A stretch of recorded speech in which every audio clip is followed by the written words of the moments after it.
ini kasus antara Trans 7 dengan pesantren. Penyelesaiannya mau seperti apa? Ya, kan nggak bisa juga ini dibiarkan berlarut-larut. Nggak baik lah gitu bagi kedua belah pihak juga kan. Eh, apakah mau cukup penyelesaiannya dengan permintaan maaf ya dari pihak Trans 7, atau tetap ya menyalurkan ekspresi ketidaksukaan dengan demo dan menuntut agar supaya Trans 7 ditutup, atau mau penyelesaian lewat jalur hukum. Nah, ini kan ada tiga pilihan lah yang bisa diambil oleh para pihak gitu kan. Dan itu ya hak para pihak ya. Saya di sini cuma melihat agar supaya persoalan ini segera selesai, karena tentu ada efek yang tidak baik ya bagi para pihak ya. Dan saya bicara di sini terkhususnya bagi pesantren, bagi santri dan pengajar. Itu tentu kalau berlarut-larut ini akan menjadi sesuatu yang negatif lah ya di mata masyarakat. Coba saya akan saya coba akan bahas satu persatu ya, dari apakah penyelesaian cukup dengan minta maaf, apakah tetap dengan marah-marah ya dan menuntut agar supaya Trans 7 ditutup, atau dengan penyelesaian hukum. Nah, saya coba bahas yang pertama ya. Yang pertama itu adalah permintaan maaf. Pihak Trans 7 sudah ya menyatakan permintaan maaf atas tayangan tersebut ya. Dan bukan hanya itu, pihak Trans 7 juga sudah memberikan sanksi ya kepada pihak yang membuat acara tersebut yang dinilai menyinggung ya oleh para pesantren gitu. Nah, kalau ini diambil ya, menurut saya ini hal yang bijak ya, di mana pihak pesantren misalnya, atau siapapun, kiainya atau santrinya, itu menyatakan bahwa kami memaafkan dan kami harap untuk tidak lagi terjadi seperti ini. Saya merasa kalau itu diambil, ini menjadi hal yang baik ya, di mana orang akan mengatakan, oh, inilah ajaran pesantren gitu kan. Walaupun misalnya disakiti ya, tapi tetap memberikan maaf ya, dan memberikan kesempatan kepada pihak yang dianggap melakukan kesalahan.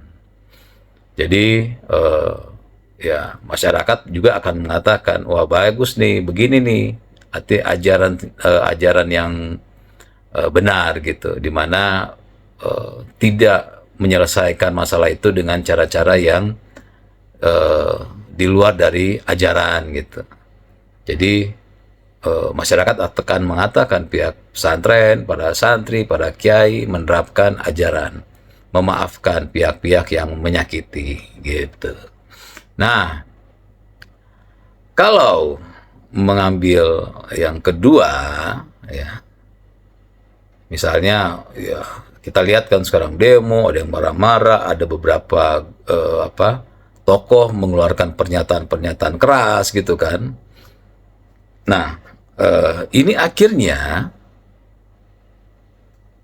menimbulkan reaksi ya, menimbulkan reaksi dari masyarakat. Sekarang kita bisa melihat ya, masyarakat ya akhirnya menyatakan pro terhadap Trans 7 ya. Mereka bilang Trans 7 kan sudah minta maaf ya, seharusnya sebagai pihak yang mengerti soal ajaran agama paling tidak memaafkan lah gitu kan, karena tidak ada namanya orang yang benar terus kan, pasti ada aja salahnya gitu. Nah, kalau mengambil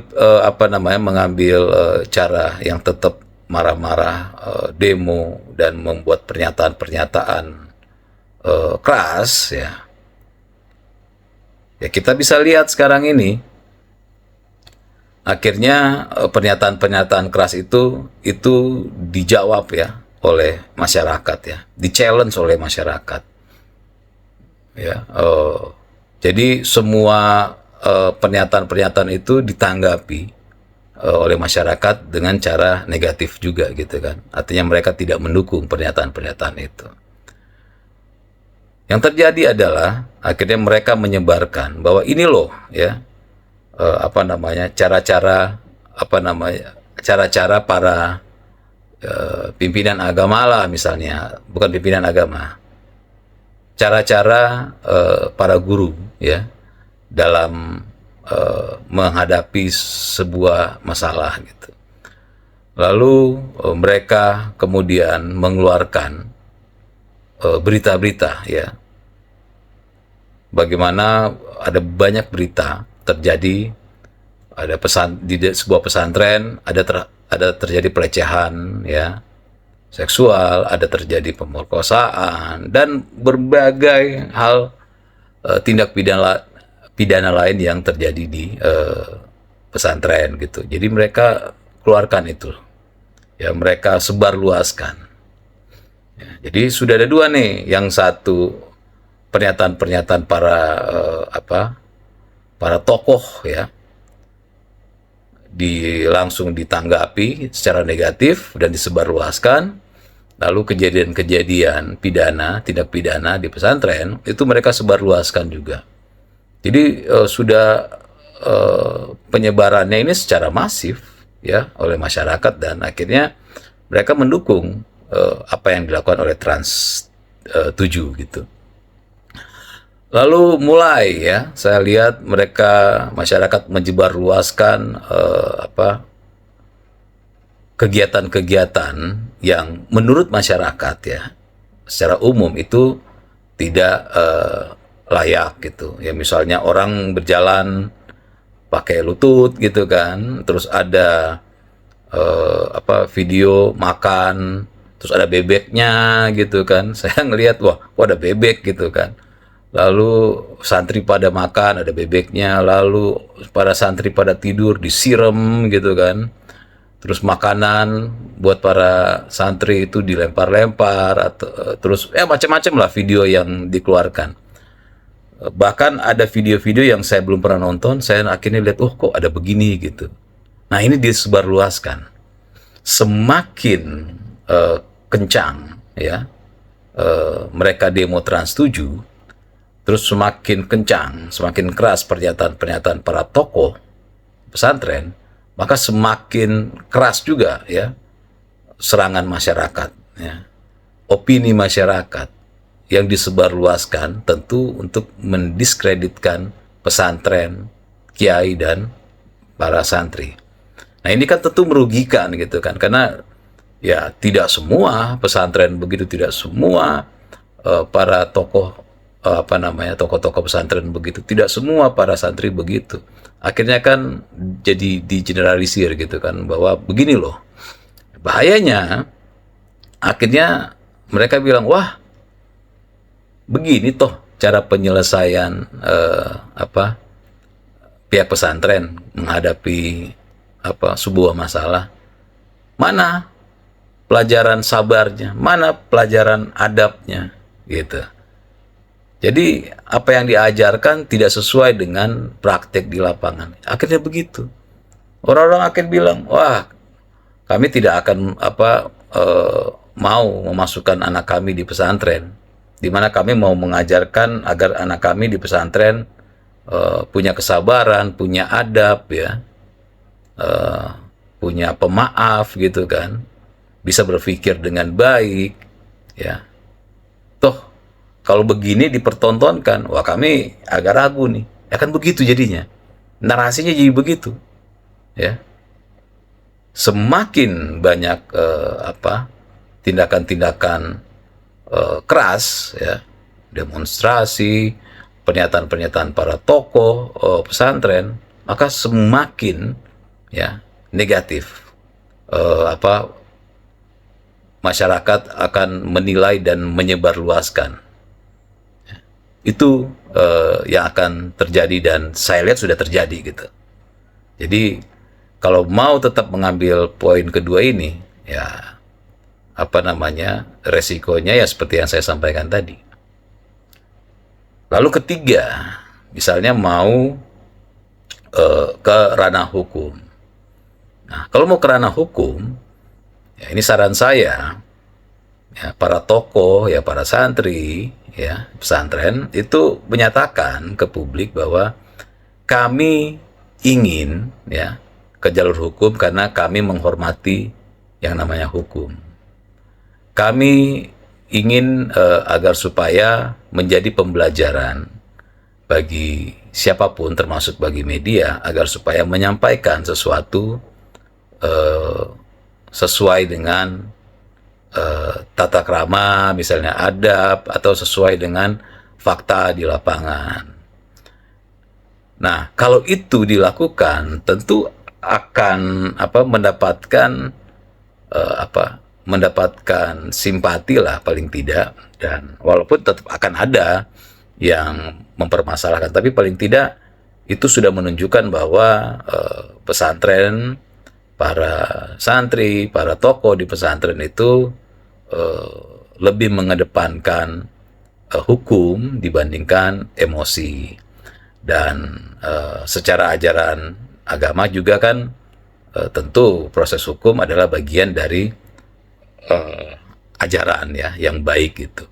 Nah, kalaupun mau mengambil poin hal ketiga ini, itu lebih baik, ya, karena di sana akhirnya bisa dilihat, ya, misalnya akhirnya sampai ke proses hukum, sampai ke pengadilan, itu tentu bisa melihat bahwa harusnya begini loh media gitu kan.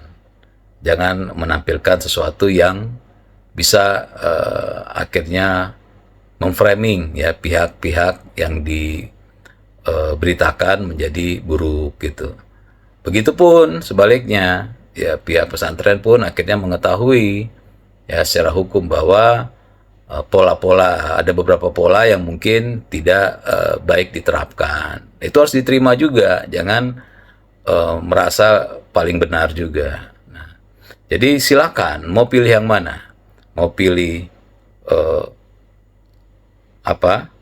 memaafkan Trans 7, apalagi Trans 7 sudah meminta maaf dan sudah memberikan sanksi terhadap pihak yang memproduksi program tersebut, atau mau tetap marah-marah, atau mau ke jalur hukum. Silahkan dipilih, tapi saya menyarankan, ya, sebaiknya saling memaafkan saja. Pihak Trans 7 juga sudah meminta maaf, akan mengoreksi ke depan pemberitaan mereka, dan tentu ini baik juga bagi citra pesantren, kiai, dan santri, bahwa ternyata ajaran-ajaran di pesantren itu, ya, benar-benar diterapkan oleh para santri, benar-benar diterapkan oleh para kiai dan para tokoh-tokoh yang ada di pesantren tersebut. Saya pikir itu, dan silakan pihak-pihak untuk mengambil sikap mau pilih yang mana. Terima kasih.